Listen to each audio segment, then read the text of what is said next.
Cristo, nossa esperança, a esperança profética do passado.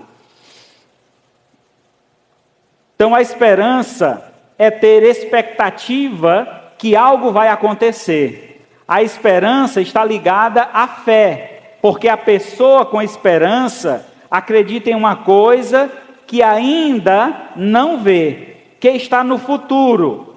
Lá em Romanos capítulo 8, verso 24 e 25 diz: porque na esperança somos salvos. Ora, esperança que se vê não é esperança, pois o que se vê, como espera? Mas se esperamos o que não vemos, com paciência aguardamos.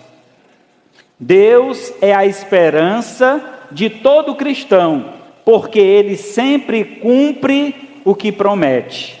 Então, crer na esperança profética do passado é crer nas promessas que Deus fez ao seu povo e crer no cumprimento destas promessas. Então, hoje nós vamos tratar aqui de algumas promessas feitas por Deus e o cumprimento delas nos dias bíblicos ou nos dias do Novo Testamento.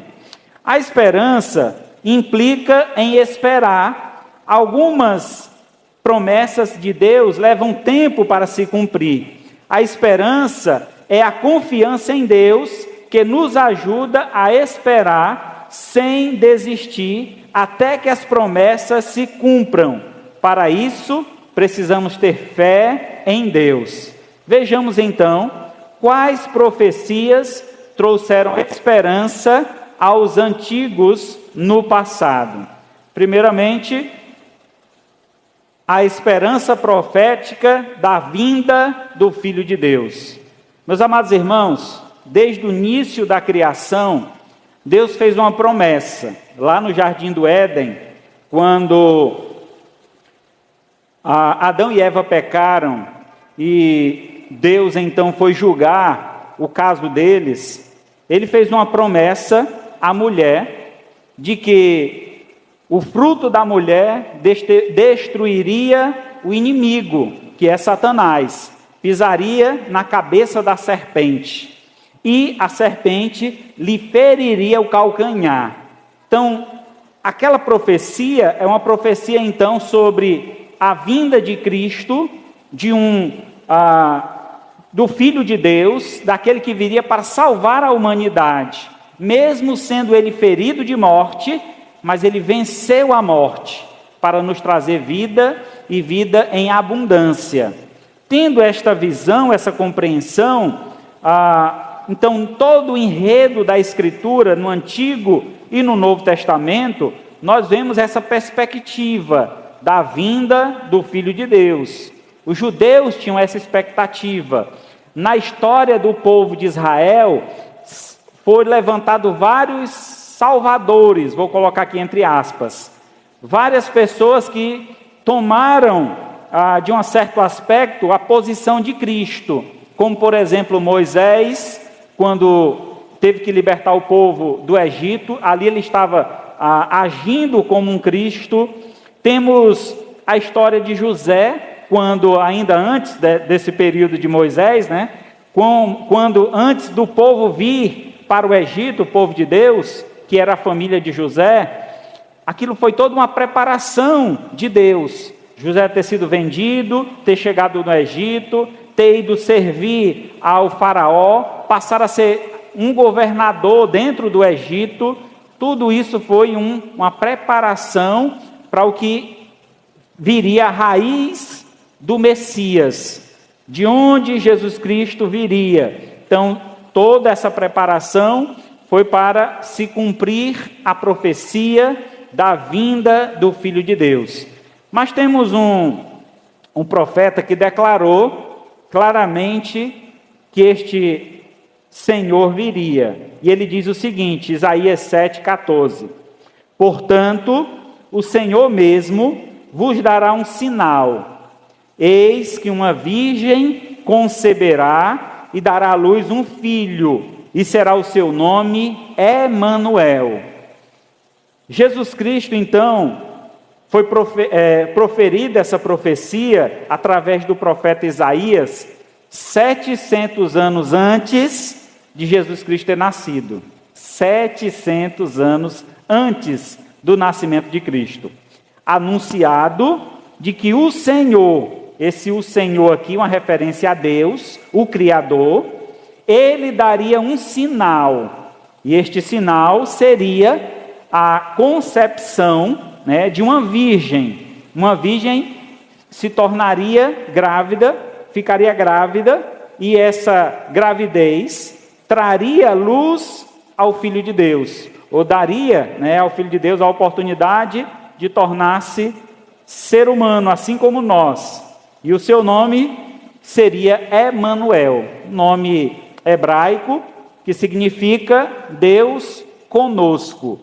Então, Jesus veio ao mundo para habitar, Deus veio habitar com os homens, para que um dia os homens possam habitar com Deus. Então, a nossa esperança de um dia poder habitar nos céus é porque Deus um dia habitou conosco aqui na terra, através do seu Filho Jesus. Então, esta esperança nos traz conforto e alegria e expectativa do dia, então, que nós teremos a oportunidade de habitar com o nosso Senhor. E quando se cumpre esta profecia, aí nós temos o texto lá no Novo Testamento, em Mateus. Se você tiver com a Bíblia aberta, se não tiver aberta, abra, por favor. Capítulo 1, verso 18 a 25.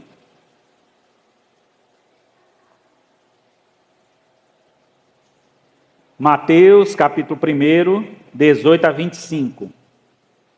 Diz assim a palavra de Deus: Ora, o nascimento de Jesus Cristo foi assim: estando Maria, sua mãe, desposada de José, sem que tivesse antes coabitado, achou-se grávida pelo Espírito Santo. Mas José, seu esposo, sendo justo e não querendo infamar, resolveu deixá-la secretamente.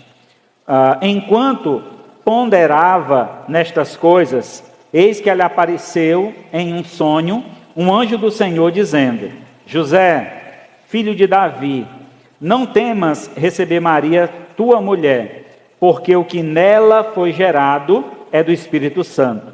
Ela dará à luz um filho, e lhe porás o nome de Jesus, porque ele salvará o seu povo dos pecados deles. Ora, tudo isso aconteceu para que se cumprisse o que fora dito pelo Senhor por intermédio do profeta: eis que a virgem conceberá e dará à luz um filho, e ele será chamado pelo nome de Emanuel, que quer dizer Deus conosco. Despertando José do sono, fez como lhe ordenara o anjo do Senhor, e recebeu a sua mulher. Contudo, não a conheceu, enquanto ela não deu à luz a um filho, a quem pôs o nome de Jesus. O relato do nascimento de Cristo, ele é muito importante para nós, no sentido de que o nascimento dele, primeiramente, é o cumprimento de uma promessa de Deus. A importância de Jesus ter nascido de uma virgem é outro ponto fundamental. Porque ele não poderia nascer de uma mulher que já tinha outros filhos? Porque ele não poderia nascer de outra forma, apenas surgir no mundo? Primeiramente, entendemos que Jesus veio para suprir uma necessidade. O primeiro homem, que foi feito à imagem e semelhança de Deus, ele pecou, e pecando contraiu a raiz ou a semente do pecado. E o homem é quem é o transmissor do pecado. Logo, a mulher não transmite o pecado, quem transmite é o homem, porque está na semente. Adão é o nosso representante seminal. Todos nós estávamos em Adão, homens e mulheres. Então, a mulher não nasce sem pecado, ela nasce com o pecado porque vem da semente do homem. Não tem como nascer uma criança só da mulher, assim também não nasce só de um homem. Mas entendendo que a junção dos dois é que faz esta perfeição acontecer. Entendendo então que Maria, sendo virgem, traz então a conotação aqui do milagre, da verdadeira influência divina nesse nascimento. A importância dela ser virgem é para que ninguém duvidasse de que aquele filho realmente era o Filho de Deus. A priori, vemos aqui na história José, que era, na época, como um namorado ou noivo de Maria, um pretendente, alguém que já estava ali se acertando para tomar Maria como sua esposa. José certamente tinha o conhecimento de quem era Maria, apesar daquele tempo ter muito casamento arranjado. O meu filho, quando crescer, vai casar com a sua filha. Então, isso era cultural daquela época. Mas José conhecia Maria, sabia quem era Maria. Ele tinha contato com a família, ele tinha um certo relacionamento familiar. Mas o texto usa a expressão: José não conheceu Maria até que ela desse à luz a criança. A palavra conhecer aqui é ter uma intimidade no âmbito sexual. José não teve relações com Maria antes que a criança nascesse. Então eles casaram, foram morar junto, mas ele só dormiu com Maria, vocês sabem, entendem o que eu estou dizendo, quando a criança nasceu, ou posterior ao nascimento da criança. Então, foi um salvaguarda aqui para Maria e também para a criança, e lembrando que, depois desse momento, Maria teve outros filhos. Maria teve pelo menos 5 filhos que a Bíblia relata. Então, o nascimento de Jesus foi um nascimento sobrenatural. Ela foi concebida pelo Espírito Santo, não houve conjunção carnal entre o homem e a mulher, logo, não houve transmissão de pecado. Sendo assim, Jesus é o único que nasceu sem pecados, ou sem a semente do pecado, sem a origem do pecado em sua vida. Nasceu limpo, puro e sem pecados, mesmo de uma mulher pecadora. Maria, José, eu, você, todos nós somos pecadores, porque descendemos de Adão. Jesus Cristo descende do Pai, do próprio Deus. Então, por isso, não existe pecado em Cristo Jesus. Nem ele cometeu pecado algum posteriormente. Sendo assim, essa profecia, ela fala muito quanto à perspectiva de salvação. Então, para que houvesse remissão de pecado, era necessário haver derramamento de sangue. Essa era uma exigência que Deus havia dito no Antigo Testamento. Só tinha remissão de pecado, só havia perdão do pecado quando houvesse derramamento de sangue. Então, no passado, os religiosos sacrificavam animais, um cordeiro, por exemplo. O sangue daquele animal era aspergido sobre o altar, a carne daquele animal era queimada e sua gordura, e aquilo chegava até a Deus como um aroma suave do perdão do pecado. Aquele pecado pelo qual aquele animal morreu, ele era aniquilado, era resolvido. Mas há um problema, que o pecado ele é recorrente na nossa vida. A gente não só peca uma vez na vida, pecamos muitas e muitas vezes. O que é que acontece? Quando Deus determina que o pecado, para ser perdoado, deveria ter derramamento de sangue, os homens deveriam compreender o grande peso do pecado e a responsabilidade dele. Pecado não é brincadeira. Eu não devo brincar de pecar, porque certamente eu pagarei alto preço por isso. O pecado, consequentemente, traz junto de si a morte. A morte que trouxe Adão e Eva, a morte espiritual, a separação entre Deus e os homens. Então, os nossos pecados é que faz separação entre nós e o nosso Deus. Jesus Cristo, vindo sem pecado, ele veio para não só ser um homem perfeito, mas também para sacrificar-se por nós. O Cordeiro de Deus que tira o pecado do mundo.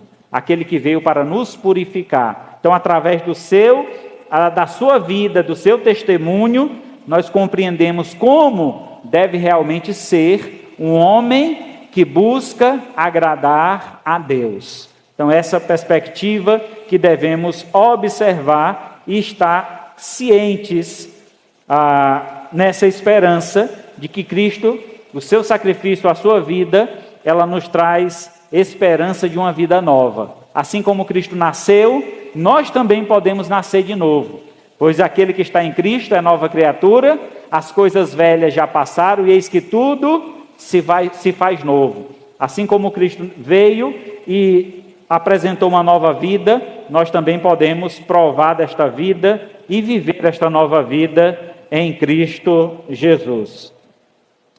A próxima profecia está aí, a esperança profética na vinda de um rei. Era outra perspectiva que o povo judeu tinha. Deus sempre quis reinar sobre o seu povo. Deus, o desejo do coração do Senhor é reinar sobre nós. As nações antigas, por exemplo, a nação de Israel, era uma nação teocêntrica ou teocrática, onde Deus é o Senhor, Deus é o Rei dos reis e Senhor dos senhores. Só que Israel começou a observar as outras nações e vendo que as outras nações tinham reis, homens, sentados em um trono e dando ordens e ministrando guerras e tantas outras coisas. Israel começou a desejar isso para si e pediram então ao profeta que falasse a Deus e pedisse então a ele um rei humano, um homem. E Deus permitiu que eles escolhessem esse rei, e eles escolheram numa perspectiva meramente humana. Escolheram Saul, um homem bonito, um homem alto, vistoso, como deve ser um rei, muito bem aparente. E aquele homem, infelizmente, não tinha um coração completamente voltado para Deus. E a história bíblica relata muitas falhas de Saul, um homem que se exaltou, se ensoberbeceu diante do poder que havia em suas mãos e cometeu muitos pecados, muitas falhas, e dentre elas a desobediência a Deus foi a maior. Então a desobediência é algo que desagrada muito o Senhor. E Deus então tira Saul do seu reino, coloca então Davi, a quem Deus próprio escolheu. Davi tinha pecados, sim, como todos nós. Davi cometeu muitas falhas e muitos pecados, mas ele tinha uma característica que agradava muito o coração de Deus. A característica de Davi, ele que era um homem que se arrependia quando cometia os seus pecados. Ele voltava-se para Deus em arrependimento e fé. Então foi dado por Deus um codinome a Davi de um homem segundo o coração de Deus. Isso quer dizer, segundo a vontade do Senhor. A vontade de Deus é que, mesmo sabendo que nós somos pecadores, é entender que nós precisamos perceber o perigo do pecado, e quando, por um acaso, cairmos em um pecado, tenhamos a plena consciência de nos arrependermos dele e voltar para o Senhor, pedindo perdão pelos nossos pecados. Tendo essa consciência, para que tenhamos uma vivência unida com o Senhor, clara, diante da vontade de Deus. Então, Daniel, verso 7, 13, diz assim a palavra de Deus. Daniel 7, 13 e 14. Eu estava olhando nas minhas visões da noite, e eis que vinha com as nuvens do céu, um como filho do homem, e dirigiu-se ao ancião de dias, e fizeram chegar até ele. Foi-lhe dado domínio, glória e o reino, para que os povos, nações e homens de todas as línguas o servissem. O seu domínio é domínio eterno, que não passará, e o seu reino jamais será destruído. Deus fez uma promessa ao povo de Israel, que o reino de Davi não sairia da sua família. E Davi, ou Jesus, nasce, na linhagem de Davi. Ele é da linhagem de Davi, tanto por parte de sua mãe, quanto por parte do seu pai de criação, que é José. Então, ambos eram da linhagem de Davi. José e Maria eram primos. Então, tem aí essa linhagem dentro da sua família. Jesus é uma promessa de Deus. É a esperança que os judeus tinham de ter realmente um rei que governasse sobre eles, mas não um reino humano. Exatamente um rei como eles tinham no início. Um reino divino, onde o próprio Deus é quem os dirigia. O próprio Deus é quem os guiava. Essa é a vontade de Deus para as nossas vidas, irmãos. Muitas vezes, quando pregamos o Evangelho, perguntamos às pessoas: você gostaria de receber Jesus como Senhor e Salvador da sua vida? Geralmente as pessoas querem ser salvas, mas se submeter ao senhorio de Cristo já é uma dificuldade. As pessoas não querem aceitar. Não, eu já estou bem assim, eu quero viver a minha vida. Me submeter a alguém, estar debaixo da autoridade de alguém, isso aí eu não quero. Então esse é o grande problema da humanidade. Querem viver uma vida à parte de Deus. Querem ser salvos, mas não querem se submeter à vontade do Senhor. Então, Deus, para nos salvar, precisa ser o nosso Senhor. Então, precisamos reconhecê-lo como Senhor da nossa vida, e aí então teremos a salvação que é dada aos seus servos. Daniel então faz essa predição sobre a vinda do rei. Vejamos então quando esse rei veio. João 18, do 33 ao 37. Tornou Pilatos a entrar no pretório, chamou Jesus e perguntou-lhe: és tu o rei dos judeus? Respondeu Jesus: vem de ti mesmo esta pergunta, ou tu disseram outros ao meu respeito? Replicou Pilatos: porventura sou judeu? A tua própria gente e os principais sacerdotes é quem te entregaram a mim. Que fizeste? Respondeu Jesus: o meu reino não é deste mundo. Se o meu reino fosse deste mundo, os meus ministros se empenhariam por mim, para que não fosse eu entregue aos judeus. Mas agora o meu reino não é daqui. Então lhe disse Pilatos: logo tu és rei? Respondeu Jesus: tu dizes que eu sou rei.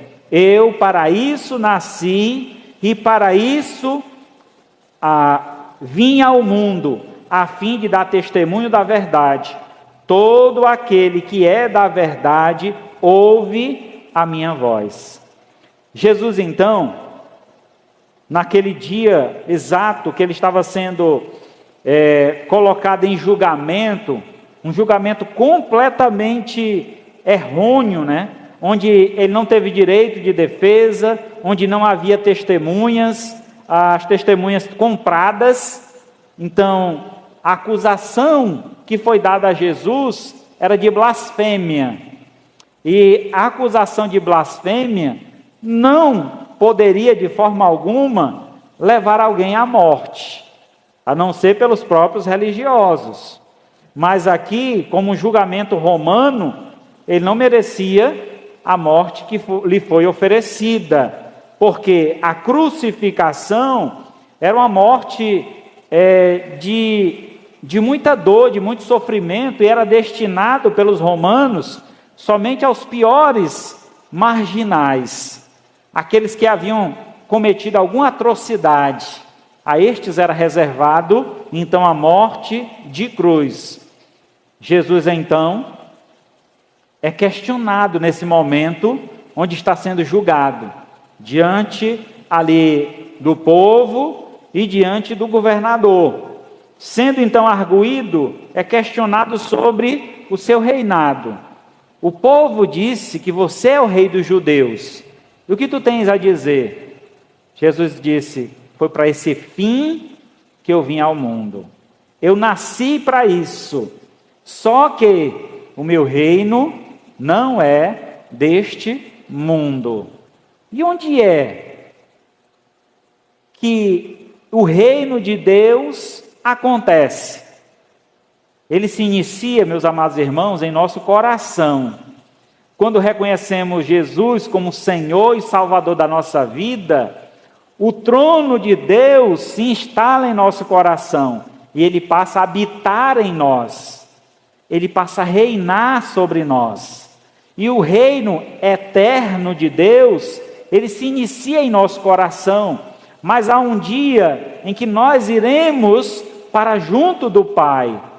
E nesse lugar eterno, nesse lugar celeste, habitaremos com o Senhor e reinaremos juntamente com Ele. Ele não nos dá o direito apenas de habitar no lugar, mas também o direito de reinar a partir desse lugar. A Bíblia fala sobre um reino milenar que ocorrerá neste mundo. Depois que a igreja for arrebatada, haverá um período aqui nessa terra chamado de grande tribulação. Este período durará 7 anos, 3 anos e meio de coisas boas que o governo vai oferecer. Depois 3 anos e meio de muita opressão. Ninguém compra, ninguém vende sem a permissão do governo. Tudo tem que ser autorizado pelo governo. E eu digo para vocês, meus amados irmãos, que esse dia se aproxima como um relâmpago. Está muito próximo de chegarmos a esse dia. Temos aí um projeto de lei, os projetos aí de uma moeda digital. Essa moeda digital nada mais é do que um controle total do governo sobre o quanto você tem, o quanto você gasta, e um dia ele vai poder tomar conta disso e dizer: você só pode gastar tanto, você só pode comprar isso, você não pode gastar seu dinheiro com aquilo. Ele vai determinar com que e como e onde vamos poder usar os recursos que ganhamos com o nosso suor. Esse é o período da grande tribulação. A igreja não estará mais aqui, mas depois desses 7 anos, a igreja descerá dos céus. E esse período será o período, então, do milênio, onde nós reinaremos sobre o povo que estará neste mundo. E quem será este povo? Justamente o povo que não aceitou a marca da besta. A marca é o domínio do inimigo, o domínio do anticristo.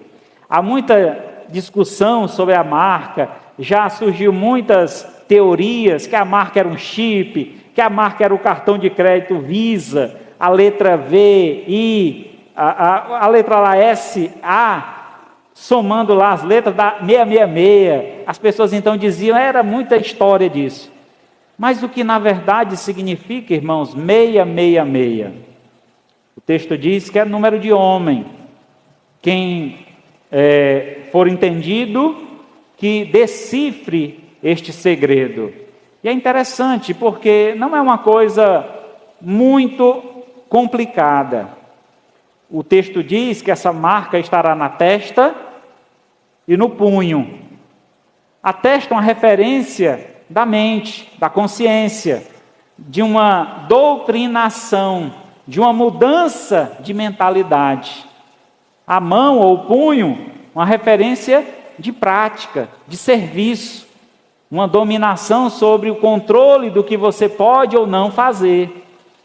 Isso quer dizer, irmãos, que é uma mudança muito sucinta, que as pessoas vão se deixar levar, porque as propostas e o oferecimento que fazem para que você receba essa marca são muito boas, e certamente não vai ser difícil das pessoas se deixarem levar por esse projeto maligno. Então, o nosso Cristo, o nosso Senhor, foi enviado por Deus para reinar sobre nós. Reinar a partir de agora. Você pode receber o Rei dos Reis em seu coração e Cristo passar a reinar na sua vida hoje, para que um dia nós possamos partir para a glória e de lá, virmos reinar juntamente com Ele aqui nesta terra. Assim é a profecia e a palavra de Deus. Em terceiro lugar, a esperança profética da vinda do sacrifício perfeito. Isaías 53, 3-7. Isaías 53, 3-7. Abra aí, por favor, a sua Bíblia. Era desprezado e o mais rejeitado entre os homens, homem de dor, que sabe o que é padecer. É como que de quem os homens esconde o rosto. Era desprezado e dele não fizeram caso. Certamente ele tomou sobre si as nossas enfermidades e as nossas dores levou sobre si. E nós o reputávamos por aflito e ferido de Deus e oprimido. Mas ele foi transpassado pelas nossas transgressões, moído pelas nossas iniquidades. O castigo que nos traz a paz estava sobre ele, e pelas suas pisaduras fomos sarados. Todos nós andávamos desgarrados como ovelhas, cada um se desviava pelo caminho, mas o Senhor fez cair sobre ele a iniquidade de todos, ou de nós todos. Ele foi oprimido e humilhado, mas não abriu a boca. Como o cordeiro foi levado ao matadouro, e como ovelha muda perante os seus tosquiadores, ele não abriu a boca. Essa é uma profecia que Isaías revela o servo sofredor. Jesus veio a este mundo não para reinar sobre este mundo, instituir um reino. É tanto interessante que foi uma das tentações que ele passou no deserto, quando estava em jejum, consagrando-se ao Senhor para iniciar o seu ministério. Satanás aparece a Jesus e leva ele a um lugar alto e oferece todos os reinos da terra. Está vendo aqui todos os reinos da terra? Eu te darei se prostrado me adorares.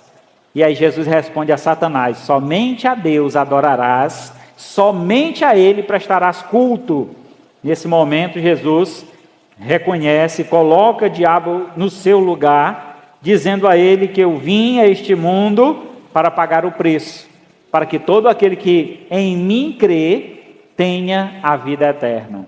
O meu reino não é deste mundo, e eu, através do sacrifício e do sofrimento, irei levar muitos ao reino de Deus. O sacrifício de Deus, através do seu Filho, foi um sacrifício perfeito, porque era necessário que todo sacrifício que fosse feito a Deus fosse de um animal sem defeito. Geralmente, quando as pessoas iam levar um sacrifício ao sacerdote, lá no templo, então era observado o animal. Se fosse um animal coxo, quer dizer, um animal que mancasse, esse animal era descartado. Esse aqui não serve para o sacrifício. Se fosse um animal que tivesse alguma doença, alguma enfermidade, também não aceito. Precisava ser um animal perfeito. Assim como Deus é perfeito, devemos tudo que oferecer a Ele, devemos fazê-lo em perfeição, dar o nosso melhor a Deus. Muitos tentavam enganar, passar um animal que não tinha algum problema, mas o sacerdote, ao passar o olho e observar se o animal tinha algum defeito, descartava e aquele sacrifício não era aceito. Então, diante da humanidade, para que o perdão de Deus recaísse de uma forma eterna, precisava então ser perfeito, morrer em nosso lugar. E quem é esse ser perfeito? Que nasceu sem pecado, que foi feito rei? Jesus. Ele é o ser perfeito. Só o sacrifício de Cristo tem o poder para remir todos os nossos pecados. Somente o sacrifício de Cristo.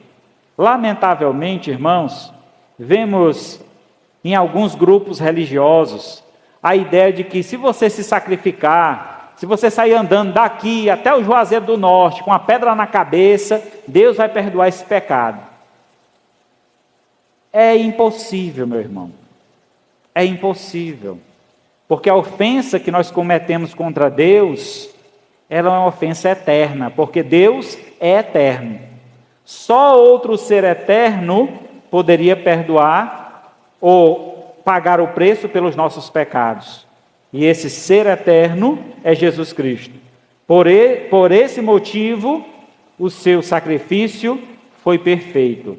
É interessante não só porque Jesus, ele foi o sacrifício, mas ele também foi o ofertante. Ele próprio ofereceu a sua vida por nós. Em João 1:29, aquele momento em que Jesus desce ao Rio Jordão, e João Batista, seu primo, observa Jesus vindo, e ele então declara esta frase: no dia seguinte viu João a Jesus, que vinha para ele, e disse: eis o Cordeiro de Deus, que tira o pecado do mundo. O mundo aqui é humanidade.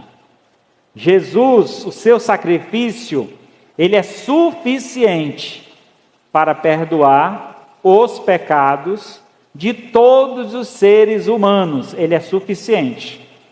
Mas ele é eficaz somente para aquele que crê no seu nome. Se você não reconhece Jesus como Senhor e Salvador da sua vida, o sacrifício de Cristo não é para você.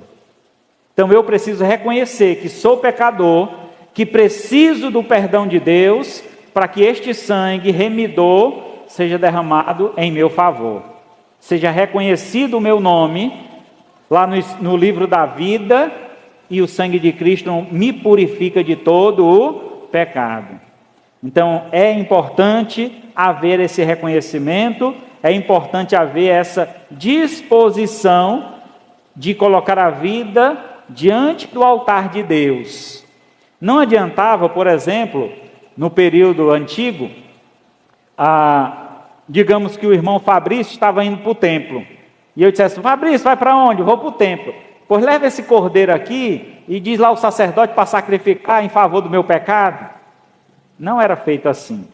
O sacrifício era pessoal. Eu mesmo tinha que ir ao templo, eu mesmo tinha que pedir perdão pelos meus pecados. Havia uma cerimônia onde o sacerdote impunha a mão sobre aquele cordeiro e a mão sobre a cabeça do pecador, e transferido, como uma forma de transferir o pecado, era este aqui pedindo perdão, o sacerdote colocando sobre o cordeiro todos os pecados. Senhor, aqui está o oferecimento, o perdão nós fazemos, pedimos por esta pessoa e colocamos esse animal no seu lugar. E assim era feito o sacrifício.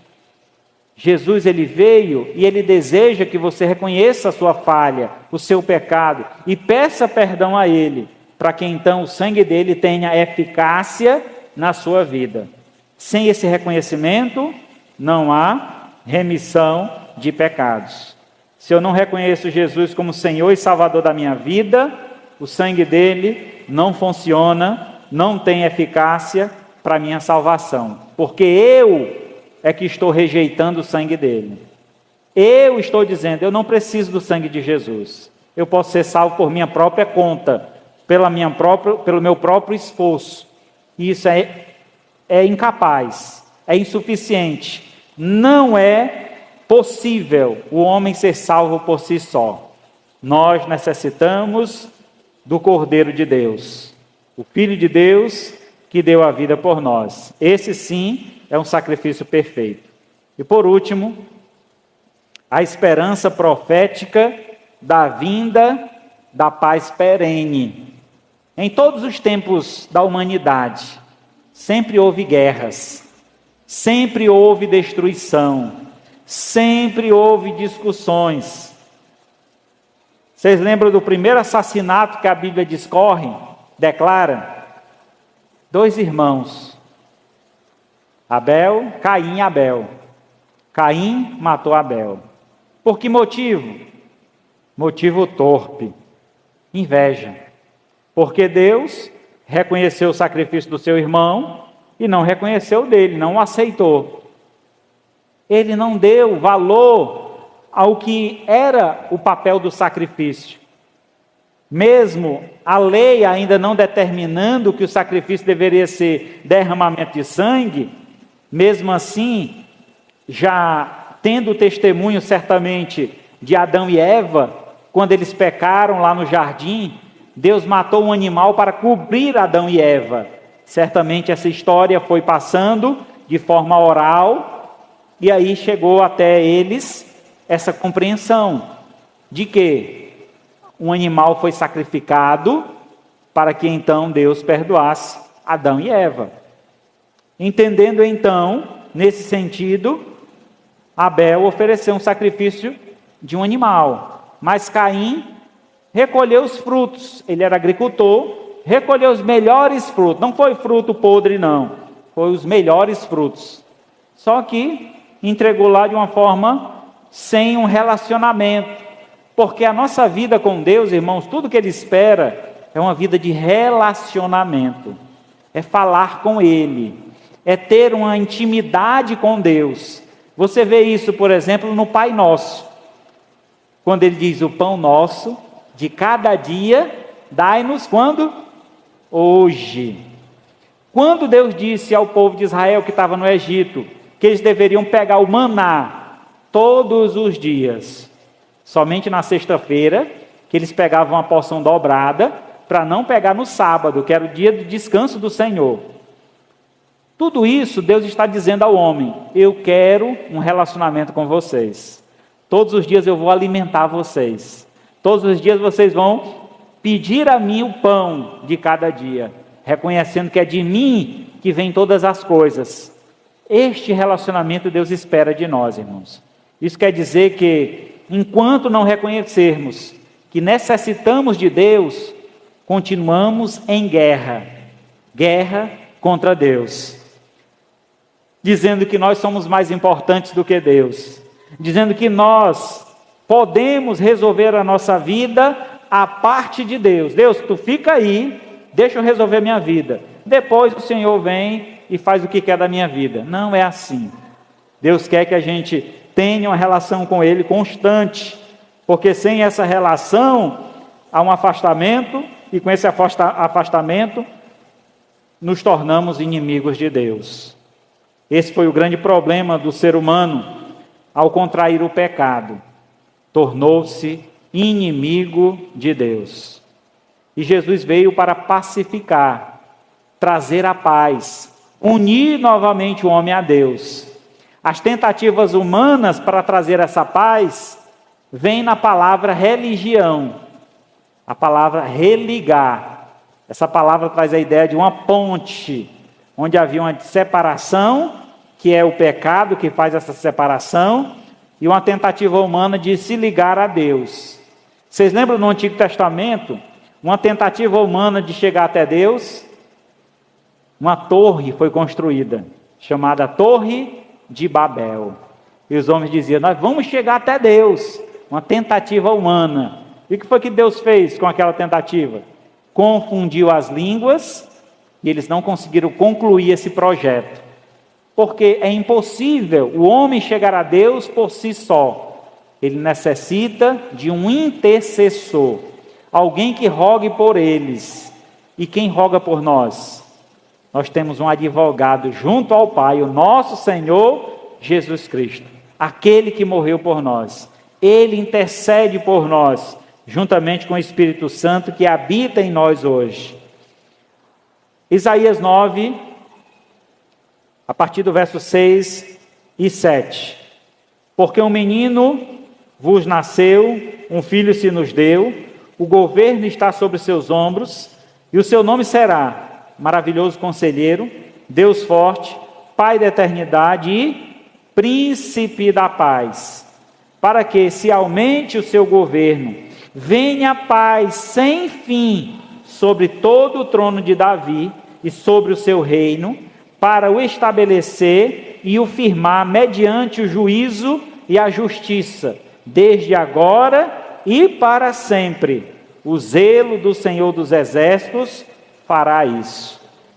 A guerra que existia entre nós e Deus acaba a partir do momento que reconhecemos o senhorio de Cristo.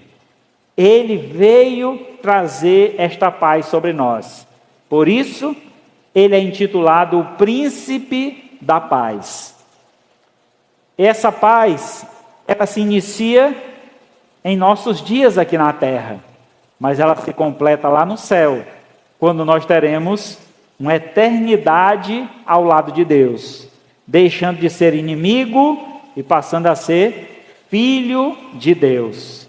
É interessante isso porque a perspectiva humana, geralmente com relação a Deus, é uma perspectiva de que, como se o homem fosse Deus, é o homem que manda em Deus. Eu quero isso, eu quero aquilo, ordena e Deus tem que cumprir.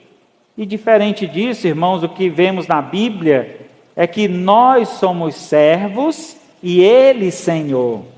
E os bons servos são cuidados pelo seu Senhor, porque Ele também é um bom Senhor. O bom Senhor, Ele cuida dos seus servos. Haviam, nos tempos antigos da escravatura, alguns senhores bons, que cuidavam dos seus escravos. Eles davam um tempo determinado para aquele escravo servir na sua fazenda. Chegava um determinado tempo, eles liberavam seus escravos. Estes escravos gostavam tanto dos seus senhores, que dizia: Senhor, para onde iremos? O Senhor é um homem bom, o Senhor cuida bem da gente. Permite que eu seja teu servo. O escravo reconhecia que aquele senhor era bom, e ele agora pedia para ser servo daquele senhor, não mais escravo. Ele não ia mais fazer o serviço obrigado, mas faria agora por gratidão a tudo que o seu senhor fez por ele. Então é esse reconhecimento que nós precisamos ter com relação a Deus. Dizer: Senhor, por muito tempo da minha vida, eu fui escravo do pecado. Eu fazia a minha própria vontade. Eu rejeitava a vontade do meu Senhor. Mas agora eu reconheço que o Senhor é bom. Tudo que o Senhor faz por mim são coisas boas. E agora o que eu quero da minha vida é viver para o louvor da tua glória. Fazer tudo aquilo que te agrada. Te servir com toda a alegria da minha vida. E essa satisfação, essa alegria é que traz a paz em nosso coração. Reconhecendo nosso Senhor, reconhecendo quem somos diante desse Deus, e aí temos uma paz que reina sobre nós. E é interessante que o texto aqui afirma o seguinte: que venha a paz, verso 7, para que se aumente o seu governo e venha a paz sem fim sobre o trono de Davi e sobre o seu reino, para estabelecer e firmar mediante juízo e justiça, desde agora e para sempre. Por isso que a paz é perene, ela não se acaba. Uma vez que confessamos o nome de Jesus e recebemos como Senhor da nossa vida, esta paz vai reinar em nosso coração e podemos viver em plena comunhão com Deus e com os nossos irmãos. Jesus diz que devemos perdoar os nossos inimigos. Amar é a palavra usada.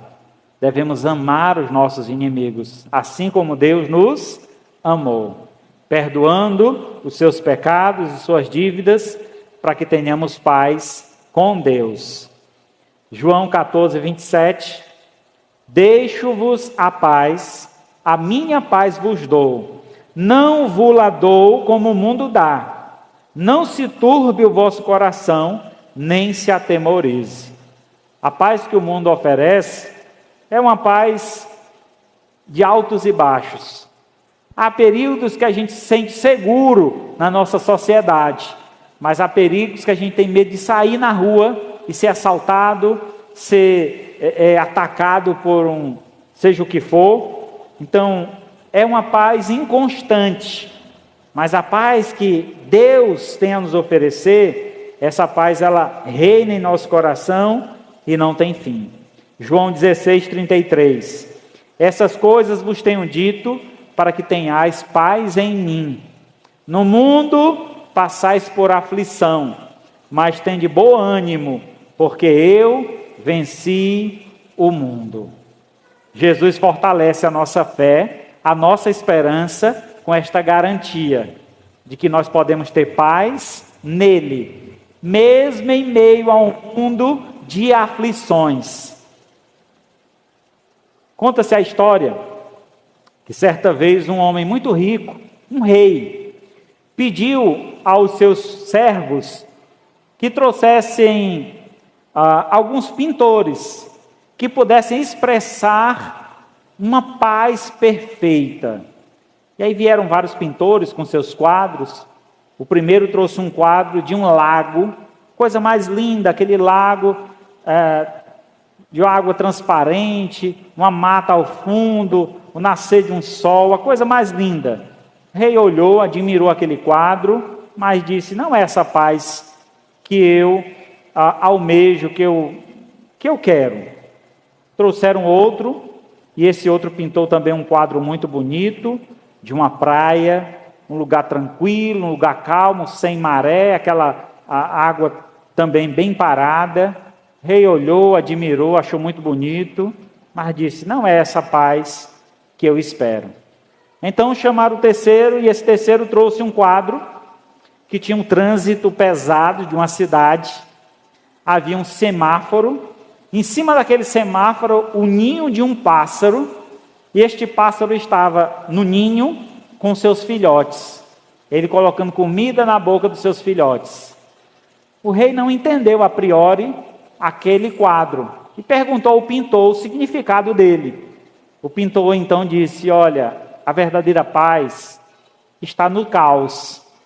Diante de uma cidade tão turbulenta, tão cheia de coisas, este pássaro fez um ninho, está ali servindo aos seus filhotes. Assim como Deus cuida de nós, este pássaro está cuidando dos seus filhotes. O rei agradeceu aquele quadro e disse: realmente, essa é a verdadeira paz. Porque o mundo, a gente vai encontrar aflições, vai encontrar dificuldade. Não é só uma ondinha calma, não é só um lago bonito. Nós vamos encontrar dificuldades, mas ter a certeza de que Deus cuida de nós, é isso que nos traz paz em nosso coração. E que assim, essa esperança nunca fuja da sua vida. Que você possa guardar no seu coração, e tendo essa esperança, você possa viver para a glória de Deus. Concluindo então, a esperança do passado foi estabelecida por meio da palavra profética de Deus, que não desamparou os homens, antes providenciou um escape, preparando-os para viver uma vida de fé e confiança no cuidado exclusivo de Deus. Salmo 62:5. Somente em Deus, ó minha alma, espera silenciosa, porque dele vem a minha esperança. Onde está a tua esperança, meu amado? Espero que esteja em Deus, porque esta é a verdadeira esperança.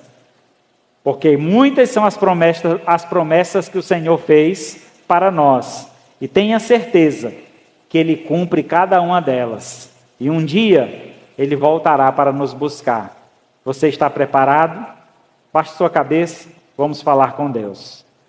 Maravilhoso Deus, Pai Santo, ó Deus querido, queremos nesse momento agradecer-te pela Tua palavra esta, ó Pai, desafiadora, onde olhamos para o passado, vemos Tuas promessas e certamente vemos o cumprimento destas promessas.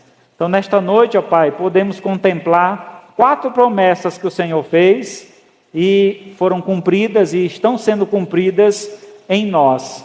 Queremos te pedir, Senhor, que esta esperança do passado fortaleça a nossa fé presente, para que tenhamos uma vida consagrada ao Senhor, uma vida, ó Pai, de total entrega, dependência, certeza do Teu santo cuidado.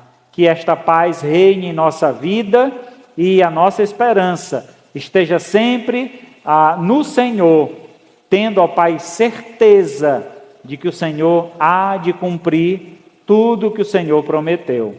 Ó Pai, dai-nos compreensão, sabedoria, para que tenhamos nossas vidas cada dia mais e mais consagradas a Ti. Eu peço que a igreja continue em oração. Eu gostaria nessa noite de aproveitar a oportunidade que você ouviu essa mensagem de esperança. E se você por algum motivo estava desesperado ou sem esperança, você reconheceu hoje que precisa de Cristo, precisa do Senhor. Deus está neste momento te chamando a um compromisso fiel, a você renovar o teu voto de fé, voltar-se para Deus em arrependimento e fé e dizer: Senhor, eis-me aqui, perdoa os meus pecados, Senhor, entra no meu coração, faz morada, eu quero ser o teu servo, eu quero fazer a tua vontade, hoje e para todo sempre. Se alguém nesta noite gostaria de entregar a sua vida a Jesus, ou fazer uma reconciliação, voltar para os caminhos de Deus, esta é a tua oportunidade. Levante a sua mão nesse instante, onde você está, e eu estarei orando por você. Se você sente no coração esse desejo de fortalecer a sua fé, de colocar a sua esperança somente em Deus, demonstre esta fé através desse ato, levantando a sua mão, reconhecendo o senhorio de Deus. Alguém essa noite gostaria de entregar sua vida a Jesus? Ó Deus Santo, Pai querido, Tu conheces, ó Pai, o coração, as necessidades e a disposição de cada um. Eu te peço, ó Pai, que esta palavra não volte vazia, mas faça morada em nossos corações, que verdadeiramente reconheçamos todo o Teu cuidado no passado, e este cuidado certamente se estende até o tempo presente e se prolongará para o futuro, e que nós estejamos, ó Pai, sempre confiantes no Senhor e com nossas vidas entregues em Tuas mãos, para que assim possamos estar sob o Teu cuidado e tendo, ó Pai, plena certeza de fé de que nada nem ninguém nos separará do amor que está em Cristo Jesus. Assim entregamos nossas vidas em Tuas mãos, pedimos, ó Pai, uma boa semana a cada um aqui presente, que a graça do Senhor Jesus, o amor de Deus, o nosso Pai, a consolação do Espírito Santo seja com todos nós, o Seu povo, hoje e para todo sempre. Amém. Graças a Deus.